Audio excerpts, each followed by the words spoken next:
사도신경으로 우리의 신앙을 고백하도록 하겠습니다. 나는 전능하신 아버지 하나님, 천지의 창조주를 믿습니다. 나는 그의 유일하신 아들, 우리 주 예수 그리스도를 믿습니다. 그는 성령으로 잉태되어 동정녀 마리에게서 나시고 본디오 빌라도에게 고난을 받아 십자가에 못 박혀 죽으시고 장사된 지 사흘 만에 죽은 자 가운데서 다시 살아나셨으며 하늘에 오르시어 전능하신 아버지 하나님 우편 앉아 계시다가 거기로부터 살아있는 자와 죽은 자를 심판하러 오십니다. 나는 성령을 믿으며 거룩한 공교회와 성도의 교제와 죄를 용서받는 것과 몸의 부활과 영생을 믿습니다. 아멘. 찬송가 88장 함께 찬송하시겠습니다. 내 진정 사모하는 친구가 되시는 구주 예수님은 아름다워라. 산 밑에 백합하여 빛나는 새벽별 주님 영원할 길 아주 없도다. 내 맘이 아플 적에 큰 위로 되시며 나 외로울 때 좋은 친구라. 주는 저 산 밑에 백합 빛나는 새벽별 이 땅 위에 비길 것이 없도다. 내 맘의 모든 염려 이 세상 고락도 주님 항상 같이 하여 주시고 시험을 당할 때에 악마의 계교를 즉시 물리치사 나를 지키네. 온 세상 날 버려도 주 예수 안 버려 끝까지 나를 돌아보시니. 주는 저 산 밑에 백합 빛나는 새벽별 이 땅 위에 비길 것이 없도다. 내 맘을 다하여서 주님을 따르면 길이 나를 사랑하리니. 물불이 두렵지 않고 장검도 겁없네. 주는 높은 산성 내 방패시라. 내 영혼 먹이시는 그네 누리고 나 친히 주를 뵙기 원하네. 주는 저 산 밑에 백합 빛나는 새벽별 이 땅 위에 비길 것이 없도다.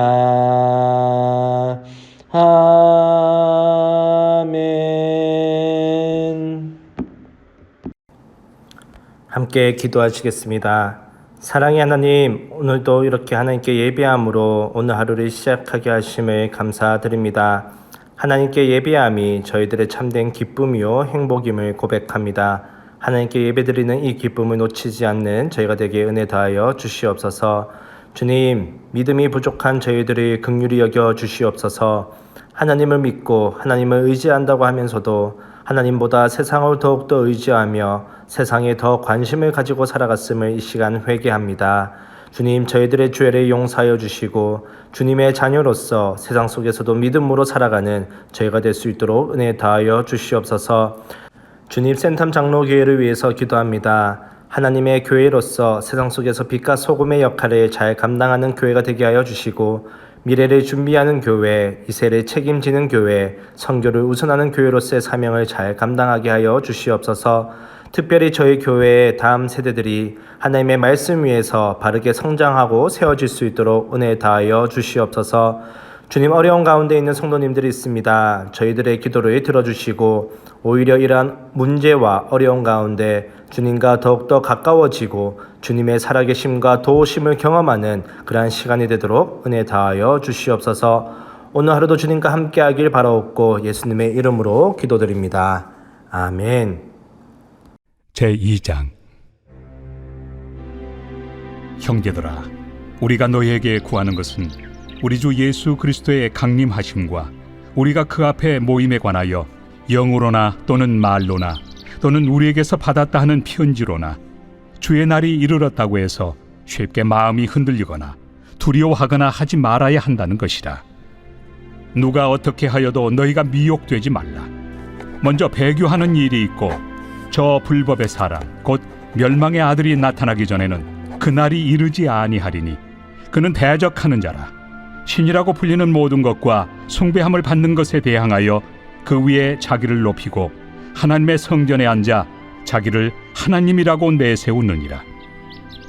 내가 너희와 함께 있을 때 이 일을 너희에게 말한 것을 기억하지 못하느냐?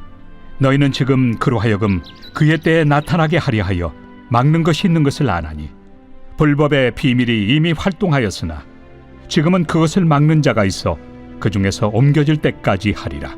그때 불법한 자가 나타나리니 주 예수께서 그 입의 기운으로 그를 죽이시고 강림하여 나타나심으로 패하시리라. 악한 자의 나타남은 사탄의 활동을 따라 모든 능력과 표적과 거짓 기적과 불의의 모든 속임으로 멸망하는 자들에게 있으리니 이는 그들이 진리의 사랑을 받지 아니하여 구원함을 받지 못함이라. 이러므로 하나님이 미혹의 역사를 그들에게 보내사 거짓 것을 믿게 하심은 진리를 믿지 않고 불의를 좋아하는 모든 자들로 하여금 심판을 받게 하려 하심이라. 주께서 사랑하시는 형제들아, 우리가 항상 너희에 관하여 마땅히 하나님께 감사할 것은 하나님이 처음부터 너희를 택하사 성령에 거룩하게 하심과 진리를 믿음으로 구원을 받게 하심이니 이를 위하여 우리의 복음으로 너희를 부르사 우리 주 예수 그리스도의 영광을 얻게 하려 하심이니라. 그러므로 형제들아, 굳건하게 서서 말로나 우리의 편지로 가르침을 받은 전통을 지키라. 우리 주 예수 그리스도와 우리를 사랑하시고 영원한 위로와 좋은 소망을 은혜로 주신 하나님 우리 아버지께서 너희 마음을 위로하시고 모든 선한 일과 말에 굳건하게 하시기를 원하노라. 오늘 말씀은 데살로니가 후서 2장의 말씀입니다. 데살로니가 교회의 성도들은 예수님께서 다시 오실 것을 간절히 기다렸습니다. 예수님께서 언제 오실지, 어떤 모습으로 오실지 알고 싶어 했습니다. 예수님께서 오시면 먼저 죽은 그들의 부모님과 또 가족들은 어떻게 부활하는 것인지, 또 살아있는 자신들은 어떻게 변화되는 것인지 궁금해 했습니다. 그러하기에 주님의 재림은 그들의 현재의 삶과 또 신앙에 지대한 영향을 미치지 않을 수가 없었습니다. 주의 날, 다시 말해서 주님의 강림하심을 사모하며 기다리는 것은 현재를 살아가는 그들 신앙의 중심 주제일 수밖에 없었습니다. 반면에 오늘 현대교회의 성도님들은 예수님의 다시 오심을 별로 기다리지 않습니다.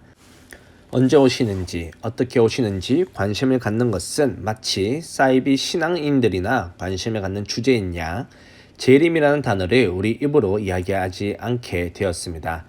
오늘 단 한순간이라도 주님의 다시 오심을 소망해 보셨습니까? 그날의 상 주심을 기대하며 오늘 주어진 일상을 살아가고 계십니까? 그날이 동시에 우리의 몸으로 행한 모든 일이 낱낱이 드러나는 심판임을 두려워하며 오늘 주어진 삶의 자리에서 떨리는 마음으로 거룩과 성결의 삶을 지키며 살아가십니까? 우리가 주님의 재림을 기다리든지 기다리지 않든 주님은 반드시 다시 오십니다.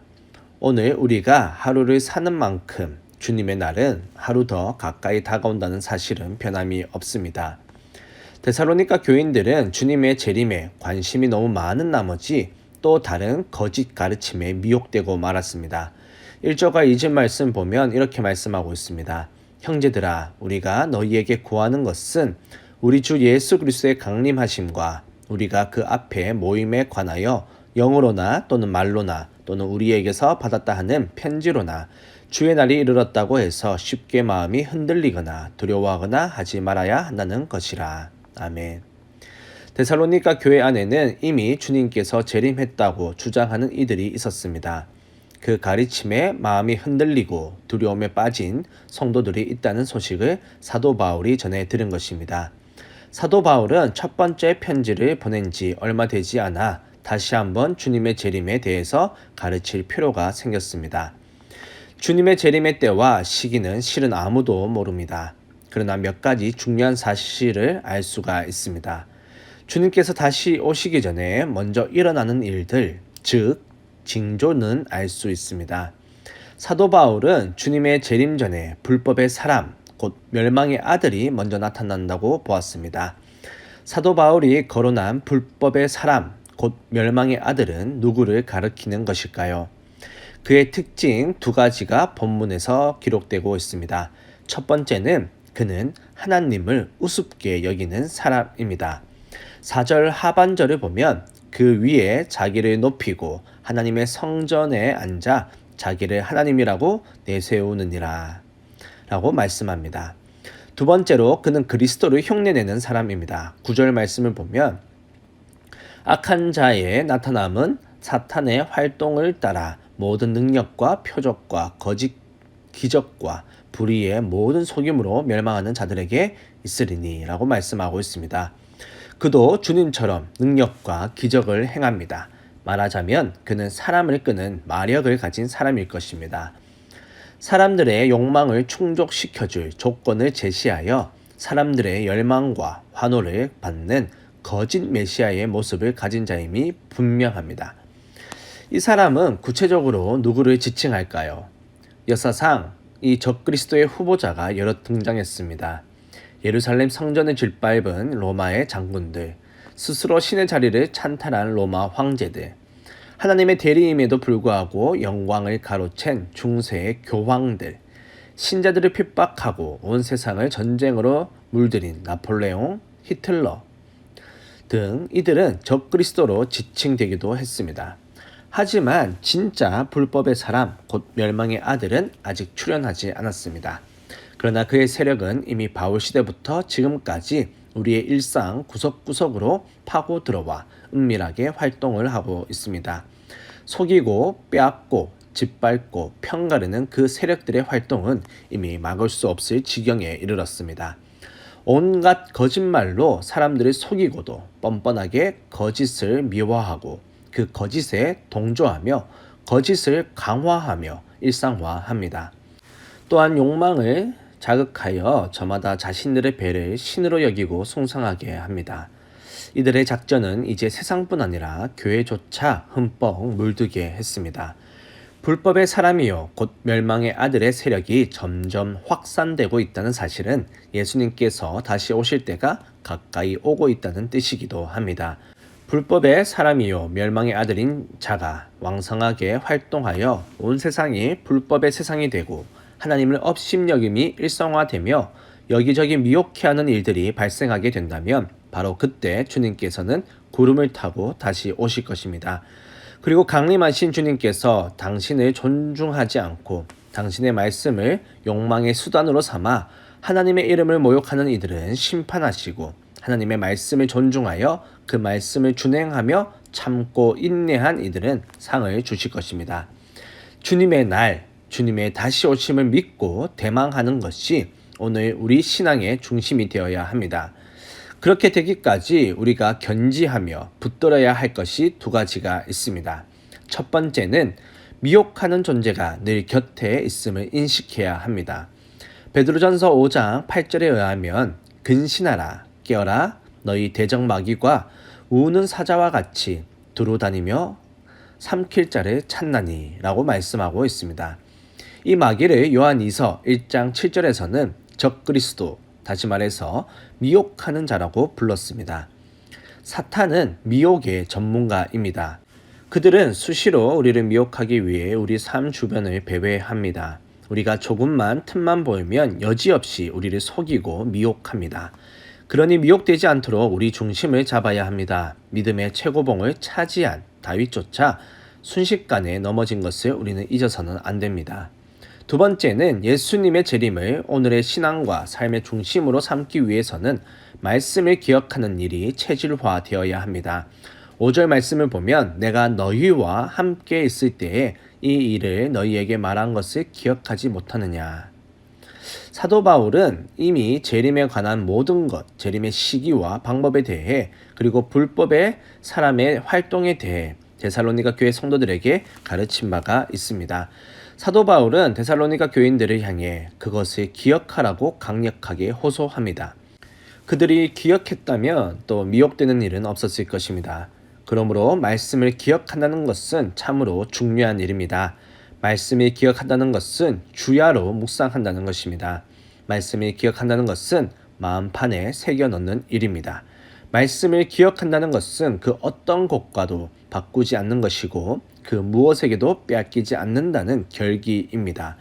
말씀을 기억한다는 것은 말씀해 주시는 분과 흠뻑 사랑에 빠지는 것입니다.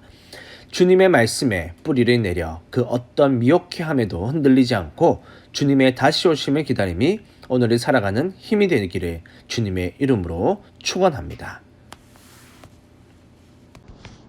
주기도문으로 예배를 마치도록 하겠습니다.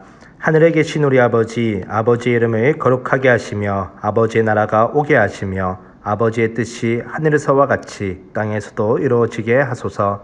오늘 우리에게 일용할 양식을 주시고 우리가 우리에게 잘못한 사람을 용서하여 준 것 같이 우리 죄를 용서하여 주시고 우리를 시험에 빠지지 않게 하시고 악에서 구하소서. 나라와 권능과 영광이 영원히 아버지의 것입니다. 아멘.